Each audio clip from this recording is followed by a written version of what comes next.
on this page of the presentation, you're going to go into present mode, and you can take your 6x9 sheet of watercolor paper, place it on the screen, and you can evenly place that box inside your paper,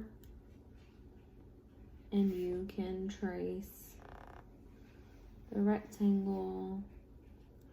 You can also hand draw a rectangle if you know how to measure, which you should after we did our grid unit.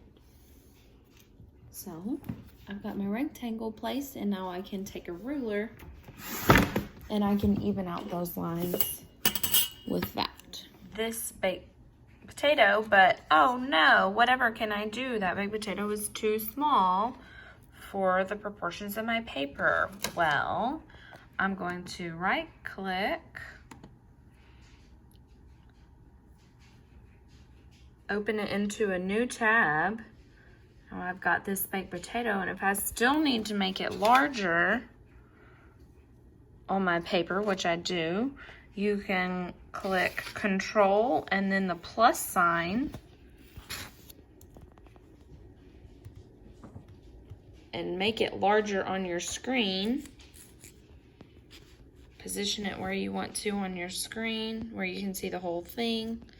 Now you can trace it to where it's a better size on your thing. You don't want something really tiny inside of your paper for your main object. You need something really large, taking up a good portion of your composition. And remember that it needs to be inside and outside of your rectangle.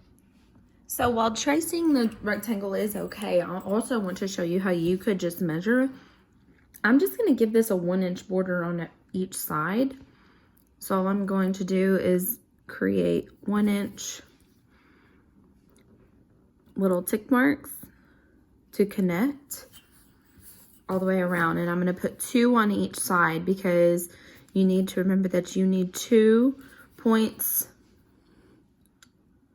spread apart from each other in order to make the whole line the same distance from the edge of your paper. So you see me aligning the edge of my paper with the first mark, and I'm putting a little dash for the 1 inch all the way around. So 4 sides of the paper, 2 measurements each side. I just put 8 little measurements around. Now I can do the trick that I taught you guys to place your pencil, make your ruler touch, and then pivot your ruler until it's touching the other point, which is right here. Then I can sketch my line. Draw it kind of light. There you go. Same thing over here. Put your pencil down, make your ruler touch. I'm pivoting, I'm only looking right here until my ruler touches because I've already placed my pencil here. So I know that I'm gonna have an equidistant line all the way down, and I'm drawing really lightly. Pencil down, ruler touch, pivot the ruler until it's touching the other line.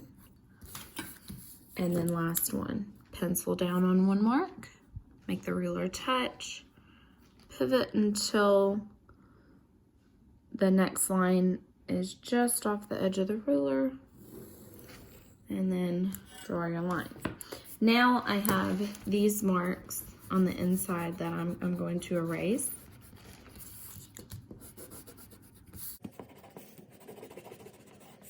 And I'm going to erase the outside corner lines.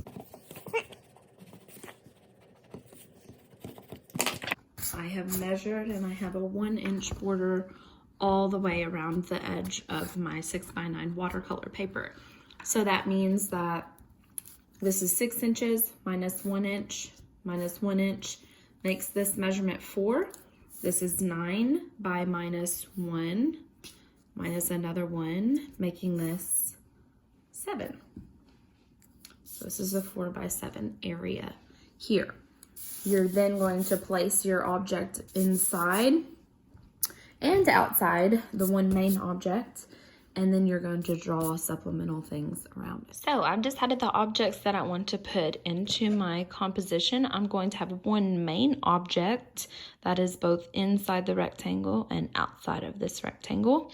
I've decided to use that jar there, and I'm going to do kind of like a little plant coming out of the top of it, and I'm just going to be really loosely interpreting that. And then I'm going to have some extra objects on the outside of it. So to get started with the main object, which of course I need you guys to understand that if you need to, you can trace yours. This is a project where I'm going to allow you to trace. So I am going to draw my objects.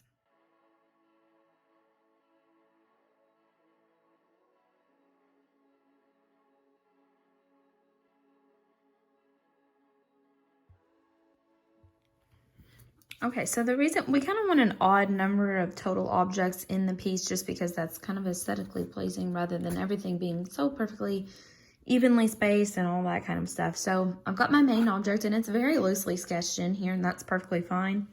And then I just kind of went abstract, and I just did kind of boxes to replicate the shapes that are going to be on the front of this jar. So they're kind of floating out there around. Now I need to decide, what do I want to paint? Now here's where the abstraction of color comes into play. So, and this is the reason why I had you put this rectangle here, because it forces you to make a decision about where you want to put color. Now in the examples, you see that in some of them, they have maybe like a graded wash or a flat wash in the background. And they have the main object, which in any case is going to be with more detail, okay? But there were some examples where there was the border that was painted with the background, with the flat wash or the graded wash, okay? So you get to decide. Whenever you get to the border, like for example, in this square, I'm going to decide, do I want paint inside this shape,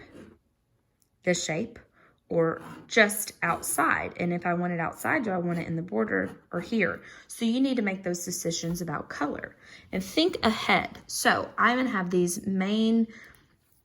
main object with a lot of detail with my color, and I'm gonna do a pink inside here, and the plant is going to be green, and then there's going to be blue here. So I need to think about something that's not going to contrast with my main object. So if the leaves are going to be green, then I wouldn't want my background, whether it's inside or outside of the box, I wouldn't want that to be green. I'm actually going to pick up kind of my pink shape here, and I think I'm going to do that and leave these boxes and let them be blue and have a pink wash. So I'm going to make that decision now about color, and I'm going to paint the piece. So start with a flat wash or a graded wash, either inside the box or outside the box.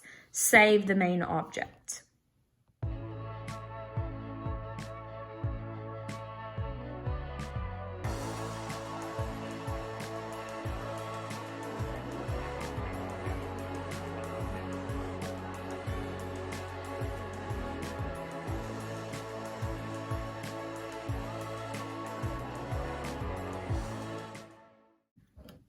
Okay, so now is the point, I'm gonna let this dry, and now is the point where I need to decide what lines I need to erase. So this main object, for example, I definitely want to erase all of that original rectangle line in there, because this is the part that's going to be detailed. So I'm gonna go in and erase that.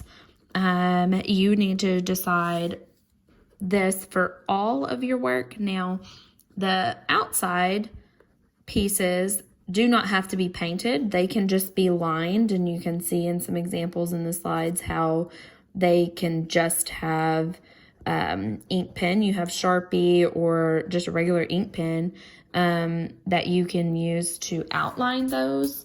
And this is just going to create kind of a little bit more of a graphic effect in the work. So that's, I think, what I may do with these. I may just outline them, but I don't know.